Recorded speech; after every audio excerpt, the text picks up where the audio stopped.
Hello, my friend. I am so glad you are here today. Close your eyes for just a second. Imagine you are holding something in your hand. It is very small. It is white. It is almost nothing. It weighs almost nothing. You could drop it and never notice. But without it, you cannot live. Without it, your body begins to fail. Without it, armies cannot march and cities cannot rise. This tiny, quiet thing has started wars. It has broken empires. It has freed nations. My friend, this is not gold. This is not silver. This is salt. You are listening to HitoCast, and today we walk a road made of salt. Armies marched on this road. Kings fought over it. Ordinary people died because of it. For thousands of years, this one small crystal held the power of life and death, and most people never thought about it twice. Long before there were cities, long before there were kings or roads or armies, there was a forest. And in that forest, something was moving, an animal, moving slowly, not searching for food, not running from danger, moving toward something else entirely. It stopped at a rock near the edge of a stream, and it began to lick. A human being was watching from the trees. Picture it. The person did not know what the animal was doing. They only knew something was calling it, something in the earth, something invisible. So they waited. And when the animal moved away, they walked to the rock. They bent down. They touched their tongue to the stone. And something moved inside their body, something they had never felt before. A sharp brightness, a kind of waking up. The body said, "Yes, this is what I need." They did not have a word for it. They did not know why. They only knew they would come back to this place. And they did. Again and again. The same rock, the same stream, for years. And slowly, other people followed. A path formed in the grass where their feet had walked. That path became a trail. That trail became a road. And around that road, a settlement grew. My friend, do you know what that place might be called today? A city. The first cities of the ancient world were not always built near rivers for water alone. They were built near salt. Jericho, one of the oldest cities ever found, sat beside the Dead Sea. A sea so salty its beaches are made of white crystal. Çatalhöyük in ancient Turkey, another of the world's first cities, was built next to a salt lake. This was not a coincidence. It was the body leading the way, long before the mind understood. But not everyone found salt the same way. Far from the forests, at the edge of the world, there was the sea. People who lived near the ocean had a different story. They did not follow animals. They watched the sun. On hot days, when the tide pulled back and left shallow pools on the rocks, the sun began its slow work. Quietly, patiently, the water disappeared. And when it was gone, white crystals remained, left behind like a gift. These people tasted the crystals, and their bodies said the same thing. Yes. Two groups of people, two completely different paths. One followed animals through the forest. One watched the sun dry the sea. And both arrived at the same place. My friend, salt did not wait for us to find it. It found us, in every way it could. And then came the discovery that no one expected. Not the discovery of salt itself, something much more important.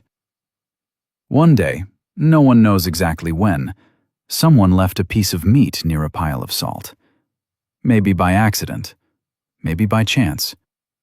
A few days passed, and when they came back, the meat was still good, while everything else had rotted, while the fish left in the sun had turned black, while the vegetables had gone soft and fallen apart. This piece of meat, covered in salt, was still good. Can you imagine the feeling of that moment? For the first time in human history, food could survive time. Summer's fish could feed a family through winter. Meat from a good hunt could last for weeks. A village could store food not just for days, but for months. Salt gave people something deeper than food: time. In ancient China, people discovered something else. They found springs, small, quiet pools of water that tasted different from other water. Sharper, stronger, strange on the tongue. They boiled the water in clay pots. They waited. And slowly, at the bottom of the pot, something appeared. Small white crystals. They had made salt. Think about what they saw. A person kneeling beside a fire 6,000 years ago, watching white crystals form slowly at the bottom of a clay pot. The fire crackling, the water gone, and something new, bright and sharp, left behind. Because now salt was not just something you found, it was something you could make, something you could store, something you could carry, and something you could control. Salt was not just something the body needed, it was something rulers noticed. Salt was not just valuable, it was necessary. You could live without silk, you could live without gold. You could not live without salt. And the people who understood this, the kings, the emperors, the rulers, they saw something very clearly. If you control the salt, you control the people. One of the first places this happened was ancient China. As early as 3,000 years ago, Chinese rulers began to see salt differently. They saw it not as food, they saw it as power. So they did something very simple. They took control. The state controlled everything: the mines, the price, the amount each family could buy.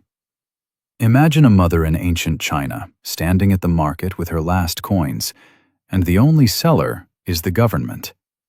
She cannot go elsewhere. There is no elsewhere. There is only this price, on this day, decided by men she will never meet. That dependency, that quiet, invisible thread from every family's table to the palace, was a form of control unlike anything before it. And it was profitable. Salt taxes paid for armies. Salt taxes built roads and walls. In some periods, half of all government income came from salt. Half. Not from war, not from trade, from a white crystal that people put on their food. But China was not alone. Across the world, in the West, another great empire understood this same thing: Rome. Rome was vast. Rome was hungry. And Rome ran on salt. Salt kept food from rotting. It preserved meat for soldiers on long campaigns. It kept fish edible for months. Without salt, a Roman army could not march far. Without salt, a Roman city could not feed itself through winter. The Romans built roads just for salt. One of the oldest roads in all of Italy was called the Via Salaria, the Salt Road. Soldiers walked it. Merchants used it. Salt moved along it from the coast into the heart of the empire. And here is something wonderful. Do you know the word salary? The money you receive for your work? That word comes from the Latin word salarium, connected to salt. Salt was so valuable that it was connected to payment itself, to compensation, to the idea of what a person deserves. Salt lived inside the empire's language, inside the very idea of reward. But something dark was also happening. Soldiers depended on the state not just for wages, but for salt, for food preservation, for survival itself. This dependence, this quiet biological need, kept men loyal, not just through love of Rome, but through need. Loyalty and hunger were tied together, and salt was the thread. Rome fell. The great roads cracked. The salt pans near the coast slowly passed into other hands. But the lesson Rome had learned, that salt and power belong together, that lesson did not fall with the empire. It traveled. It settled into the bones of every kingdom that came after. In the France of the Middle Ages, it took a terrible new form. It was called the gabelle. That word, gabelle, became one of the most hated words in French history. The gabelle was a salt tax, but not a simple tax. It was not pay a little more when you buy salt. It was something much harder. The state forced ordinary people to buy a fixed amount of salt every year, whether they needed it or not. They had to buy it from state sellers only. And the price? It was not fair. In some parts of France, salt cost 10 times more than in other regions, 20 times more. Think about what this meant for a poor family. Salt was not a luxury. They needed it to preserve food for winter. They needed it to survive. And now the state was selling it at a price they could barely afford and forcing them to buy it anyway. Many families could not pay, and the children were the first to feel it. Some people tried to find another way. They became salt smugglers. The French called them faux sauniers, false salt merchants. They risked everything to bring cheaper salt to people who needed it. They carried it hidden under their coats, in their shoes, in false bottoms of carts. If they were caught, prison, hard labor, sometimes death. My friend, these were not criminals. These were mothers trying to feed their children. These were fathers trying to survive. The gabelle was not just a tax, it was a weapon made from a basic human need. And people did not forget. The rage against the gabelle burned for generations. When the French Revolution finally came, when the people of France rose up against their king, the gabelle was one of the fires that had been burning for a very long time. Salt did not just feed France. Salt helped break it. Now we travel far from Europe. We travel to India. The year is 1930. India is under British rule. The British Empire controls trade. It controls laws. It controls salt.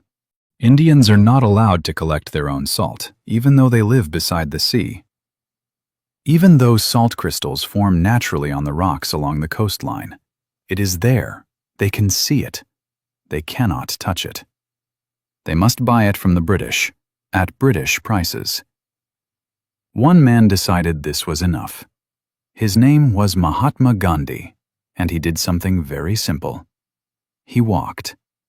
He walked 240 miles to the sea. It took 24 days. People joined him.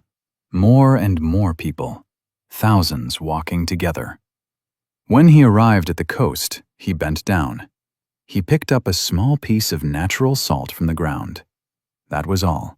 Just a small piece of salt, picked up from the ground. But that moment shook an empire, because it said, very quietly, "We are human beings. We have the right to what the earth gives us freely. You cannot take that from us." Thousands of Indians followed his example. They went to the coasts. They collected salt. They were beaten. They were arrested. Many were hurt badly. They did not fight back. They kept walking. They kept picking up salt. Can you imagine? Men and women standing in the water, reaching down for something so small, so simple, and soldiers beating them for it.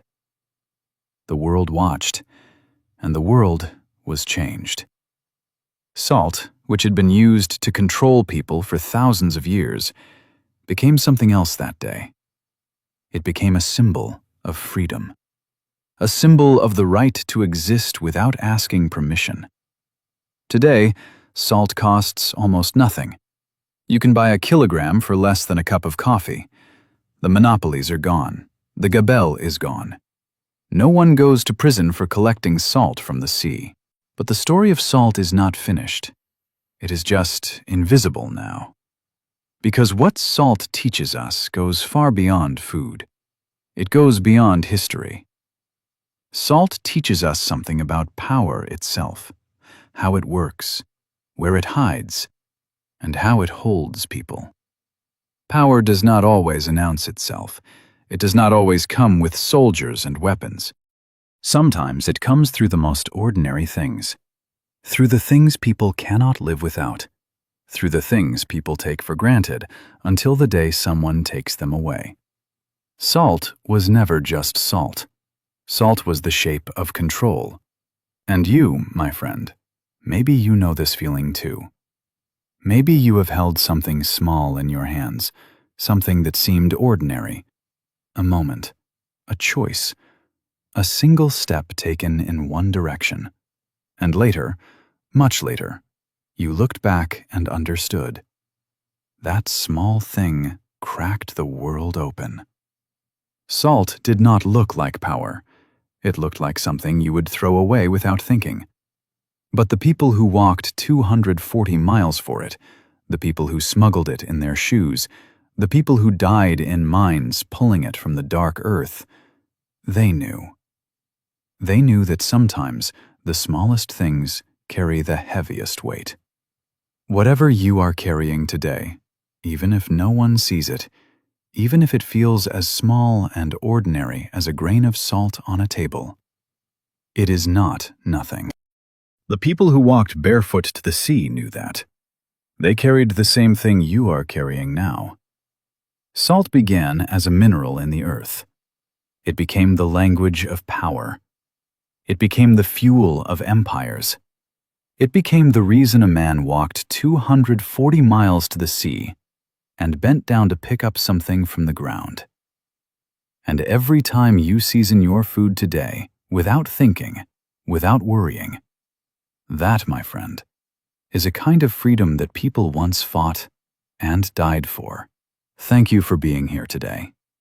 Thank you for walking this road with me. I want to ask you something. Which part of this story surprised you most? Was it the French gabelle, the tax that forced people to buy salt they could not afford? Was it Gandhi's walk? Or was it something else entirely? Leave a comment and tell me. I read every one. Until next time, you are not alone on this journey.